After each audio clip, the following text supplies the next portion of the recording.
There's something going on in my house. And let me start by saying this has been going on for over a year now. Some days are really bad. Some days, absolutely nothing happens. I live in a rural area. I have lived in this house since my son was 2 years old. He'll be 16 in May. Nothing at all happened or felt weird up until about 3 years ago. I was sitting on my patio in the summer, and all of a sudden, I got the feeling someone was watching me. My son wasn't home at the time and I was alone. My house is surrounded by wooded areas. My actual driveway is almost a half-mile long from street to my house. I looked towards the woods at the back of my house and saw a man standing in front of a tree. He was older. I'd say he looked to be in his 70s. He was wearing a dark suit. The color was faded black. He did absolutely nothing but stand there.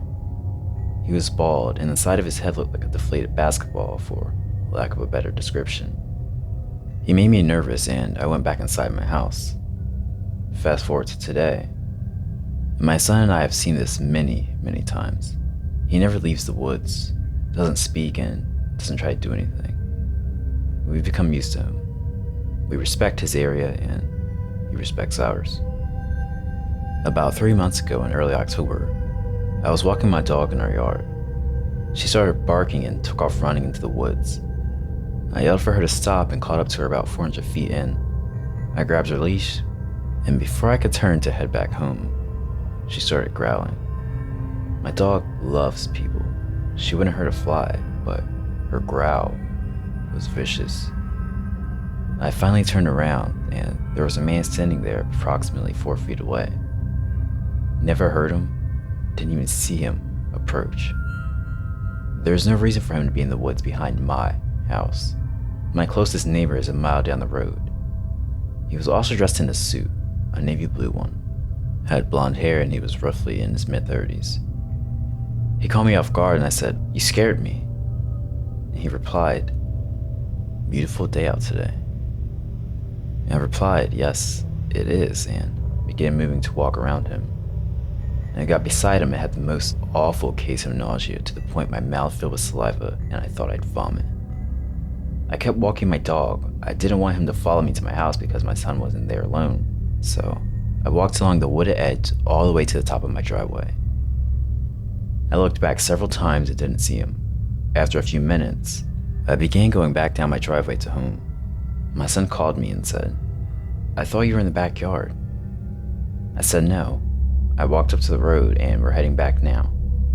He replied, "Mom, a man came to the door and said to tell you that it's very rude to walk away during a conversation." Since that day, things have happened at least 3 times a week. I found a tooth laying on my kitchen floor. I found a small pendant cross on my windowsill. I've even had bruises on my arm that look like fingerprints. My dog died from metastasized sarcoma on what we thought was just a sprained shoulder. The same day my dog passed, my son and I both saw this man again. His face was the same, but his body was grayish white. His arms were unusually long and his legs were just as long, and he was crouched into a position like a spider. My son is terrified and wants to move, and I'd be on board with the idea if it weren't for the fact that this man or thing followed me to a friend's house one day, and she saw him too. I was a skeptic until I spent a few nights in my wife's childhood home. For as long as I've known my wife, she's mentioned growing up in a haunted house. I always assumed she was joking because she always brought it up in quite a lighthearted way and never went into much detail. It was a big old house, and I figured she was talking about weird old house noises. The house belonged to her great aunt, who raised my wife for most of her childhood. Her great aunt recently passed away, and her great aunt's daughter, who my wife calls her aunt, now owns the house. After my wife's great aunt passed, we went to stay in the house for 4 nights to attend the funeral and spend time with my wife's family as we live in another state. When we got there, my wife and her aunt were chatting and mentioned that they thought my wife's great aunt might join the ghosts already haunting the house. I still didn't consider that they might be serious. The first night we spent there, I woke up in the middle of the night and noticed someone standing in the corner of the room beside the door. Thinking it was my wife, I asked what she was doing. This actually woke up my wife, who in reality was sleeping right beside me. I said I thought I saw someone in the room with us, but it might just be my eyes playing tricks on me. She said, "The person in the corner next to the door? Yeah, don't worry about it." I almost pissed myself. I thought there was some creep in the room and my wife was too sleepy to process it. I grabbed my phone to call the police, but when my phone lit up the room, I saw there was no one there. There wasn't even a weird shape that I might have mistaken for a person.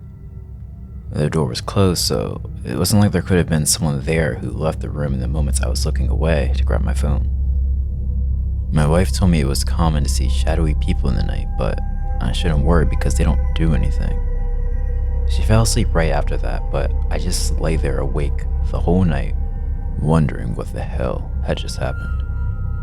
The next morning, I asked my wife about it, and she said she wasn't kidding about the house being haunted. People who spend the night in the house regularly see and hear ghosts, but they've never hurt anyone or caused any problems.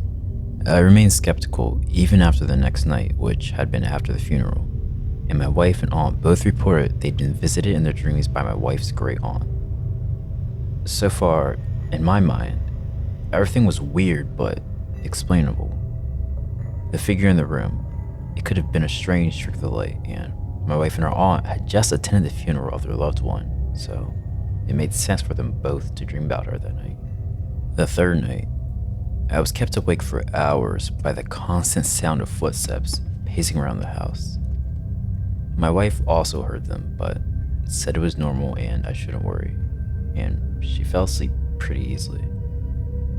A few times during the night, I got up to look around for the source of the noise. I even did a couple of laps outside of the house in case there was someone outside. I ended up not seeing anyone walking around. At one point, I was in the lounge room and heard footsteps from the kitchen and called out to ask if there was anyone there. My wife's aunt opened her bedroom door and said she could hear the footsteps too, and just like my wife, she told me it was normal and there was no cause for concern. Then, there was the sound of a drawer opening in the kitchen, which we both reacted to, and I went to check and found the cutlery drawer open. My wife's aunt, who'd come to the kitchen too, simply closed the drawer, commented with mild annoyance that the ghosts are always leaving things open, and went back to bed, leaving me to my existential crisis. I could not come up with a way to explain that away. We'd both heard the footsteps, both heard the drawer open at the same time, and there was no one there and no way out of the kitchen except for past us. I tried staying on the couch to try and catch the mystery walker, and there were multiple times I heard the footsteps pass through the lounge room, but I never saw anything. Eventually, I gave up and went back to bed. And nothing really happened the final night, though we woke up to several cabinets open and no one remembered leaving them open, though that could be explained by someone just forgetting or even sleepwalking. Even so, the footsteps still bothered me, and the shadowy person from the first night and cabinets open on the final night made me nervous in light of everything that just happened on the third night. Up until now, I've always scoffed at the idea of the paranormal, but I just can't reconcile my experiences in that house with my skepticism. Talking to my wife's family revealed that everyone who stayed in the house believes it's haunted because they've had at least one completely unexplainable experience there. They all report that the ghosts leave people alone for the most part, though some who lived there for a long time as children, including my wife and her aunt, have described meeting people they thought were probably ghosts and having positive but strange interactions with them. 2 years at a haunted apartment. Although I don't live there anymore, my experiences linger in the back of my head. They make me anxious to think about. I believe there was something evil, but maybe it was just curious. I moved in with my fiance when we found out I was pregnant around June of 2020. I worked as a baker for a local coffee shop and often worked from 4 a.m. to noon. My fiance often worked from 6 p.m. to 2 a.m. I spent a lot of nights alone. I've always been scared of the dark, but this made it worse. September, 3:45 a.m. My apartment was on the second floor. The building was an old farmhouse they turned into 4 small apartments. My fiance and I were the only ones on the second floor, while 2 older women occupied downstairs. There was a door to the basement where we did our laundry. Everyone always shut the door, but it was heavy enough where it would close itself anyway. I parked out back, away from the road, so I had to walk past the basement door. The hall lights were off, but I had my phone light, so I didn't mind. When I walked past the door, I noticed that it was slightly open. I thought it was weird, but also not my problem. Just as I stepped out the back door, I heard the basement door slam shut. I blamed the wind.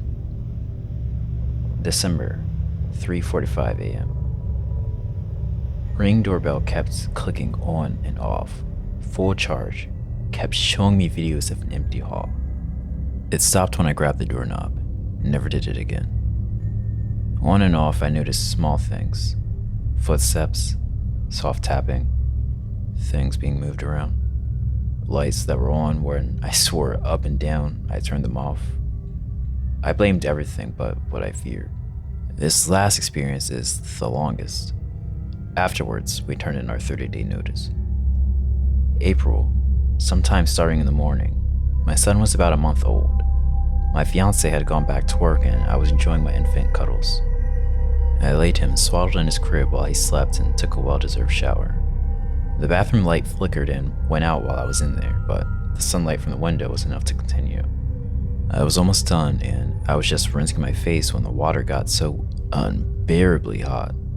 I pulled back, and when I opened my eyes, my shower curtain was completely open and the water was all the way on hot. I started to get scared and got out of the shower. I wrapped myself in a towel and tried to calm down. Almost instantly, my son started screaming bloody murder. I ran to his bedroom and found the swaddle perfectly open. Not like he kicked it open, but laying in a perfect square, flat on his bed. As soon as I picked him up, all of the lights in the apartment went out. None of my neighbors had this problem. I was terrified, and I quickly got dressed and got my son in his car seat. Went to my mom's till my fiance was off work. We kept hearing the knocking through our 30 days and spent the least amount of time there possible. I still get anxious when I drive past that old place.